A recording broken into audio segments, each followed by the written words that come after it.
주여, 휘트니 휴스턴과 그 기막힌 몸매를 지으심에 감사하나이다. 정말로 그가 했던 기도 내용입니다.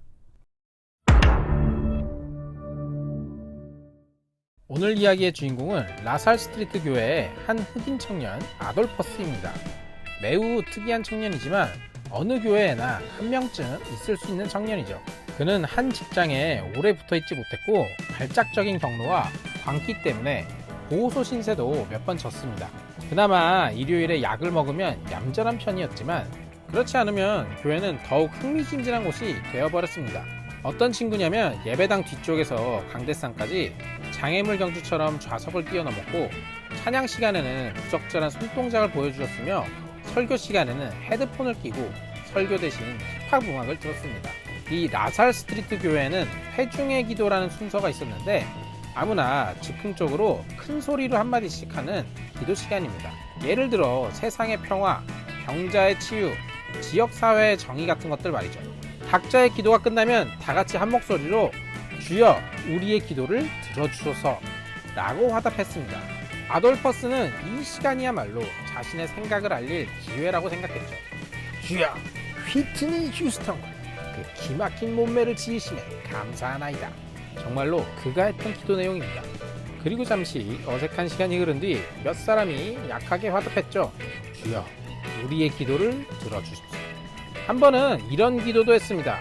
주여 지난주에 중요한 녹음 계약에 서명했고 우리 밴드에 좋은 일이 많아서 감사하나이다. 네, 거짓말입니다. 그런 일은 일어나지 않았습니다. 하지만 아돌퍼스를 모르는 다른 교인들은 진짜로 믿고 화답해 주었죠. 주여 우리의 기도를 들어주소서. 이렇게나 특이한 친구다 보니 이미 다른 세 곳의 교회에서 쫓겨난 전력이 있었습니다. 특히나 이 흑인 친구는 백인들을 곤란하게 만드는 것을 즐겼죠. 그래서 이 교회 흰둥이 목사들의 집이 이번 주에 다 불타게 해주소서 라고 기도했고 성경 공부 시간에는 벌떡 일어나서 M16 소총이 있다면 이 방에 있는 너희를 다 죽여버리겠어 라고 말했습니다. 결국 이 교회를 다니던 의사와 정신과 의사들이 모여 아돌퍼스를 위한 특수사역을 시작했습니다.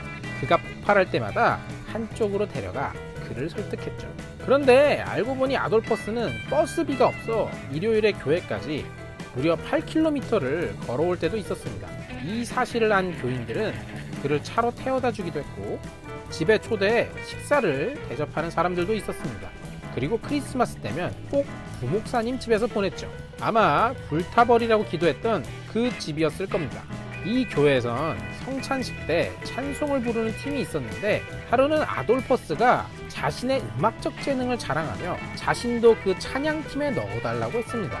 그래서 찬양팀 리더가 오디션을 봤죠.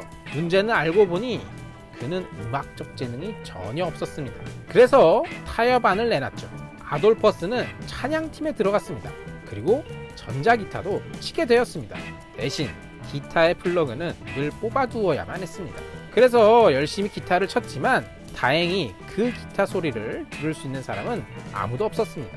그리고 드디어 아돌퍼스는 자신이 정식 교인이 되고 싶다고 등록을 신청했습니다. 하지만 이게 진짜 가능한지 장로님들이 간단한 테스트를 해봤죠. 테스트의 결과는 쉽게 예상이 가실 것입니다. 그래서 교회에선 그에게 수습기간을 주기로 했습니다.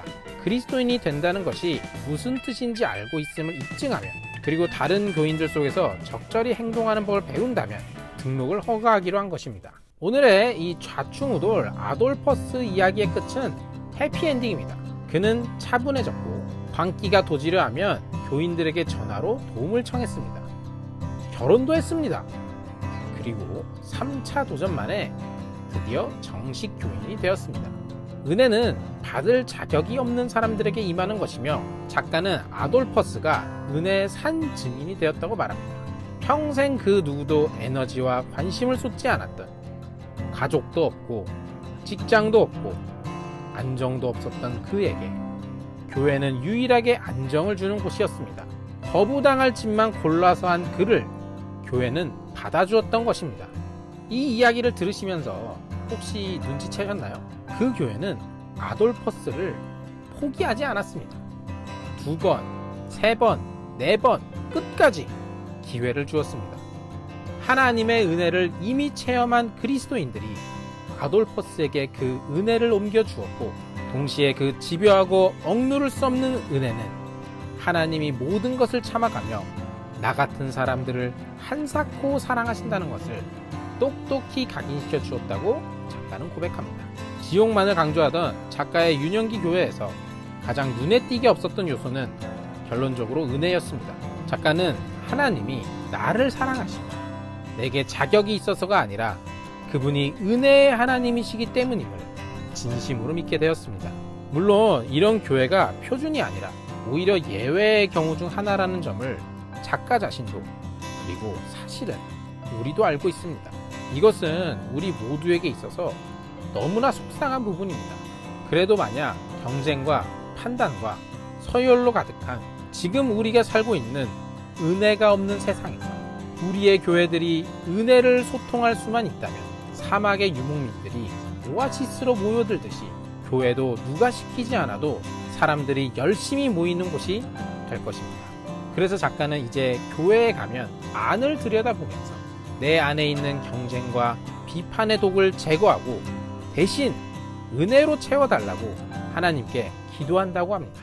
우리가 찾아야 하는 교회는 교회 안에 은혜가 가득한 교회이기 때문입니다.